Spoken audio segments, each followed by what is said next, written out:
আসসালামু আলাইকুম প্রিয় দর্শক, আপনাদের প্রত্যেককে এই বিশেষ পর্যালোচনায় আমন্ত্রণ জানাচ্ছি। কলকাতায় যেভাবে গ্রেফতার হলো হাদি হত্যার প্রধান আসামি, খুব চাঞ্চল্যকর এই ঘটনার অবশেষে কি পরিসমাপ্তি ঘটতে যাচ্ছে? ইনকিলাব মঞ্চের মুখপাত্র বিপ্লবী শরীফ ওসমান হাদির হত্যাকারী হিসেবে পরিচিত বা যাকে প্রধান হত্যাকারী বলা হচ্ছে, সে এবং তার সহযোগী কলকাতা থেকে গ্রেফতার হয়েছে। এটা অত্যন্ত গুরুত্বপূর্ণ এবং বড় খবর প্রিয় দর্শক।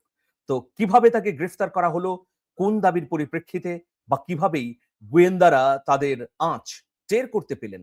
ওসমান হাদিকে খুনের ঘটনায় জড়িত প্রধান দুই আসামিকে কলকাতা থেকে গ্রেফতার করা হয়েছে। আটককৃতরা হলেন রাহুল ওরফে ফয়সাল করিম মাসুদ এবং তার শিষ্য বা সহযোগী আলমগীর হোসেন। বনগাঁও সীমান্ত এলাকা থেকে তাদের গ্রেফতার করা হয়েছে বলে জানা গেছে। খবর পশ্চিমবঙ্গের বিভিন্ন গণমাধ্যম হতে প্রাপ্ত। তথ্য মতে 12ই ডিসেম্বর রাজধানীর পল্টন এলাকায় মোটরসাইকেলে আসা হেলমেট পরিহিত দুর্বৃত্তরা ইনকিলাব মঞ্চের মুখপাত্র শরীফ ওসমান হাদিকে গুলি করে এবং এতে তিনি গুরুতর আহত হন। তদন্তকারীদের মতে হামলাকারীদের মধ্যে একজনকে ফয়সাল করিম মাসুদ হিসেবে শনাক্ত করা হয়। অন্তর্বর্তী সরকার তাকে গ্রেফতারে সহায়তার জন্য 50 লাখ টাকা পুরস্কারের ঘোষণা করা হয়।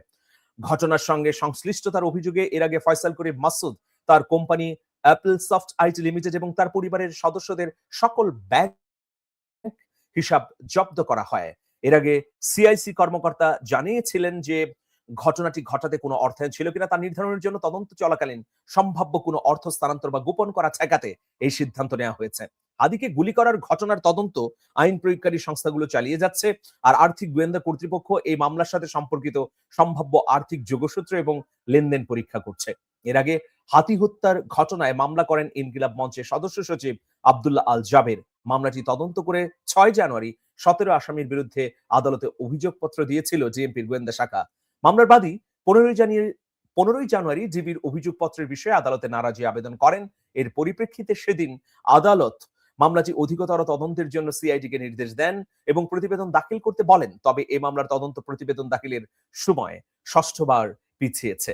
প্রিয় দর্শক, মূল ঘটনা হচ্ছে যে শরীফ উসমান হাদিকে হত্যার পর ফয়সাল করিম মাসুদ কিভাবে বাংলাদেশ থেকে পালিয়ে গেলেন, এটা নিয়ে নানা জল্পনা কল্পনা ছিল এবং বলা হচ্ছিল যে আমাদের সিলেট সীমান্ত দিয়ে পালিয়ে গেছে। আবার কেউ কেউ বলছিলেন যে না, অন্য কোন সীমান্ত দিয়ে, বিশেষ করে ময়মনসিংহের কোন সীমান্ত দিয়ে পালিয়ে যেতে পারেন। তো এভাবে নানা তথ্য ছড়াচ্ছিল। যখন জোরে সোরে এই অভিযোগটি উঠছিল যে শরীফ উসমান হাদিকে হত্যার এই মাস্টার মাইন্ড ভারতে রয়েছেন, ভারত সরকার কিন্তু তখন একটা বিবৃতি দিয়ে বলেছে যে এই ধরনের কোনো আসামির আমরা আশ্রয় দেইনি বা তার অবস্থান আমাদের এখানে নেই। এখন প্রিয় দর্শক, আমরা দেখতে পাচ্ছি যে সুস্পষ্টভাবেই জানা গেল যে এতদিন ধরে ভারতের বিভিন্ন জায়গায় অবস্থান করেছিল এই হত্যাকারী। অবশেষে তাকে গ্রেফতার করা গেল। কে গ্রেফতার করলো প্রিয় দর্শক? তাকে গ্রেফতার করলো পশ্চিমবঙ্গের বনগাঁ পুলিশ স্টেশন। এবং কেন এত দ্রুততম সময়ের মধ্যে গ্রেফতার হলো, আমরা একটু ভেতরের খবরগুলো যাচাই বাছাই করার চেষ্টা করেছে।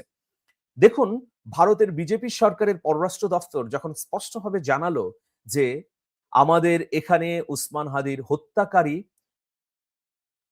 ফয়সাল করিম মাসুদের কোনো অবস্থান নেই, তখন কিন্তু আমাদের তরফ থেকে অনেকটাই হতাশা তৈরি হলো যে তাহলে কোথায় পালিয়ে গেল বা ভারত কেন অস্বীকার করছে? ভারত কি এই ধরনের খুনিকে প্রশ্রয় দিতে চায়? নানা ধরনের প্রশ্ন উঠছিল। বিভিন্ন তথ্য মারফত এটা জানা গেল, ধরুন মোবাইল ট্র্যাকিং বা ভারতের বেসরকারি গোয়েন্দা সংস্থাগুলোর তথ্যসূত্র, এইসব তথ্যের মাধ্যমে আমরা জানতে পারলাম যে আসামি ভারতেই রয়েছে ফয়সাল করিম মাসুদ। ভারতের বিভিন্ন জায়গায় স্থান পরিবর্তন করছে। যেমন প্রথমেই কলকাতায় গিয়েছে, কলকাতা থেকে গুজরাটে গিয়েছে, গুজরাটে থেকে দিল্লি গিয়েছে, দিল্লি থেকে আবার ত্রিপুরায় এসেছে, ত্রিপুরা থেকে আবার আসামের গুয়াহাটিতে কিছুদিন অবস্থান করেছে, সবশেষে আবার কলকাতায় এসেছে। কেন আবার কলকাতায় এলো বা কলকাতার পুলিশ কেন উদ্যোগী হলো, এটা তো নিশ্চয়ই একটা প্রশ্নের বিষয়। দেখুন, এই ফয়সাল করিম মাসুদ এবং তার সহযোগী কলকাতায় ছিল না। তারা বাংলাদেশে প্রবেশের উদ্দেশ্যে বা বাংলাদেশের সীমান্তবর্তী কোনো জায়গায় গোপনে আশ্রয় নেওয়ার উদ্দেশ্যে কলকাতায় সর্বশেষ আসে। কলকাতায় আসার পর বনগাঁও সীমান্ত অঞ্চলে অবস্থান নেয়। তারা চিন্তা করতে থাকে যে কিভাবে সীমান্তবর্তী কোনো জায়গায় গোপনে থাকা যায়। কারণ কেন ভারতের বিভিন্ন জায়গায় আপনারা জানেন যে ইতোমধ্যে বাংলা ভাষাভাষী মানুষদেরকে চিহ্নিত করে তাদের বাংলাদেশী তকমা দিয়ে হত্যা করা হচ্ছে, জেলখানায় নেওয়া হচ্ছে। পশ্চিমবঙ্গেরও অনেককে এই ধরনের ঘটনার মুখোমুখি হতে হয়েছে। ধরুন কেউ দিল্লিতে গিয়ে আটক হচ্ছেন, তিনি বাংলা ভাষায় কথা বলেন বলে তাকে বলা হচ্ছে বাংলাদেশী, অথচ তিনি পশ্চিমবঙ্গের মানুষ। অথবা পিটিয়ে হত্যা করা হচ্ছে বাংলাদেশী বলে। অহরহ ঘটছে বিভিন্ন জায়গায়। তো এ পরিপ্রেক্ষিতে বর্তমানে কলকাতা সহ ভারতের বিভিন্ন অঞ্চলে অবস্থান করা আওয়ামী লীগের কর্মী সমর্থক এবং বিভিন্ন অপরাধে সম্পৃক্ত ব্যক্তিবর্গ কিন্তু ঝুঁকির মধ্যে আছেন। ফলে তারা অনেকেই ভারত ছেড়ে অন্যত্র চলে যাচ্ছেন।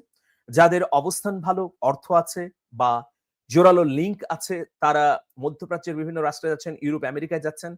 কিন্তু যারা খানিকটা অনিরাপদ, অসহায় ফিল বেশি করছেন, তারা চিন্তা করছেন যে এভাবে হত্যা বা এভাবে গণধোলাইয়ের চেয়ে বরং বাংলাদেশে যদি আমি আত্মগোপন করতে পারি, তাহলে সেটা আমার জন্যে সহজ হবে।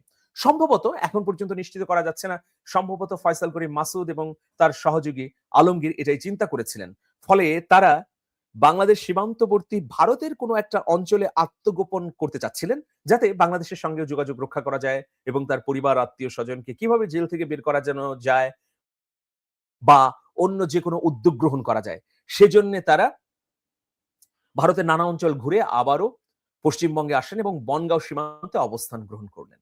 তো বনগাঁ পুলিশ কেন তাদেরকে গ্রেফতার করলো? দেখুন, ভারতের বিজেপি সরকারের চিন্তা ভাবনার সঙ্গে পশ্চিমবঙ্গের তৃণমূল কংগ্রেসের চিন্তা ভাবনার অনেক তফাৎ রয়েছে। স্পষ্টভাবেই বিজেপি সরকারের ঘোরতর বিরোধী হচ্ছেন পশ্চিমবঙ্গের তৃণমূল সরকারের প্রধান বা মুখ্যমন্ত্রী মমতা বন্দ্যোপাধ্যায়। ফলে মমতা বন্দ্যোপাধ্যায় যতটা বাংলাদেশের প্রতি আন্তরিক, নরেন্দ্র মোদী কিন্তু তার ছিটে ফোঁটাও নন। বাংলাদেশে উসমান হাদি হত্যার পর যে বিপুল মানুষের সমাগম জানাজায় হয়েছে, এগুলো দৃষ্টিগোচর হয়েছে ভারতের। বিশেষ করে এ বিষয়ে সহানুভূতি তৈরি হয়েছে তৃণমূলের সরকারের। ফলে তৃণমূল সরকারও চাচ্ছে না বাংলাদেশের কোনো অপরাধী তাদের রাজ্যে অবস্থান করুক। ফলশ্রুতিতে অন্তর্বর্তী সরকারের সময় বাংলাদেশের গোয়েন্দারা তৃণমূলের সরকারকে এই আহ্বান জানিয়েছিল যে পশ্চিমবঙ্গের কোথাও যদি ফয়সাল করিম মাসুদ বা তার সহযোগী আলমগীরকে পাওয়া যায়, তাহলে যেন গ্রেফতার করে বাংলাদেশে পাঠায়। এখন এই পরিপ্রেক্ষিতে এই ধরনের আহ্বান পশ্চিমবঙ্গ সরকারের প্রতি অন্তর্বর্তী সরকারের তরফ থেকে বলা ছিল বা গোয়েন্দা সংস্থার পক্ষ থেকে আবদার করা হয়েছিল। এর পরিপ্রেক্ষিতে পশ্চিমবঙ্গ সরকারের গোয়েন্দা টিম বেশ আগে থেকেই এই বিষয়ে কাজ শুরু করে। প্রত্যেকটা স্টেশনে এ বিষয়ে অঘোষিত কিছু নির্দেশনা জারি করা হয়েছিল। ওসমান হাদি বাংলাদেশের তরুণ ছাত্রনেতা, জনপ্রিয় মুখ, তার হত্যাকারী পশ্চিমবঙ্গে আসতে পারে এরকম গোয়েন্দা তথ্য পেয়েই কিন্তু সাঁড়াশি অভিযান চালায় পুলিশ। ফলশ্রুতিতে বনগাঁতে সীমান্তবর্তী একটি অঞ্চল থেকে তারা দুজন গ্রেফতার হয়। এখন দেখুন তাদের প্রত্যর্পণের বিষয় কি? তাদের এই দুইজনকে পশ্চিমবঙ্গের তৃণমূল সরকার গ্রেফতার করলেও তাদেরকে স্থানান্তর করতে হবে এখন বিজেপি সরকারের কাছে। বাংলাদেশের সঙ্গে ভারতের প্রত্যর্পণ চুক্তি রয়েছে, মানে আসামি ফেরত দেয়া এবং নেয়ার চুক্তি। তো এই চুক্তির বলে বাংলাদেশ অবশ্যই ফেরত পাওয়ার অধিকার রাখে মাসুদ করিমকে। আর যদি তারা না পায়, বাংলাদেশ যদি না পায়, তাহলে বুঝতে হবে যে এটা দিল্লির একটা অনীহা বা দিল্লির পৃষ্ঠপোষকতা। আমরা মমতা বন্দ্যোপাধ্যায় সরকারকে ধন্যবাদ দিতে চাই ফয়সাল করিম মাসুদকে গ্রেফতারের জন্য। অবশ্যই তাকে ফিরিয়ে দেওয়ার আহ্বান জানাই ভারতের বিজেপি সরকারের প্রতি। ফয়সাল করিম মাসুদ এবং তার সহযোগীকে ফিরিয়ে দিয়ে বাংলাদেশের মানুষের প্রতি ন্যায্য আচরণ করে নতুন দিগন্ত উন্মোচন করতে পারে বিজেপি সরকার, যদি তারা চায়। এর ফলে বাংলাদেশের মানুষের ভারতের প্রতি বিদ্বেষ যেমন কমবে, একইভাবে উসমান হাদির বিচারের ক্ষেত্রেও আমরা নতুন ভাবে আবিষ্কার করতে পারবো। প্রিয় দর্শক, আজ এ পর্যন্তই। সবাই ভালো থাকবেন। সবার জন্য শুভেচ্ছা নিরন্তর। আল্লাহ হাফেজ।